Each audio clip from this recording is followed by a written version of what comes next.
تم سے نہ تو یہودی کبھی خوش ہوں گے اور نہ عیسائی، یہاں تک کہ ان کے مذہب کی پیروی اختیار کر لو۔ ان سے کہہ دو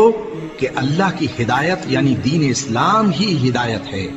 اور اے پیغمبر اگر تم اپنے پاس علم یعنی وحی الہی کے آ جانے پر بھی ان کی خواہشوں پر چلو گے تو تم کو اللہ کی پکڑ سے بچانے والا نہ کوئی دوست ہوگا نہ کوئی مددگار۔ جن لوگوں کو ہم نے کتاب عنایت کی ہے وہ اس کو ایسا پڑھتے ہیں جیسا اس کے پڑھنے کا حق ہے،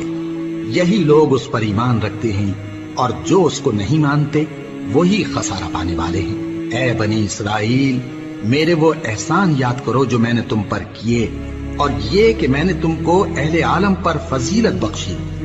اور اس دن سے ڈرو جب کوئی شخص کسی شخص کے کچھ کام نہ آئے، اور نہ اس سے بدلہ قبول کیا جائے، اور نہ اس کو کسی کی سفارش کچھ فائدہ دے، اور نہ لوگ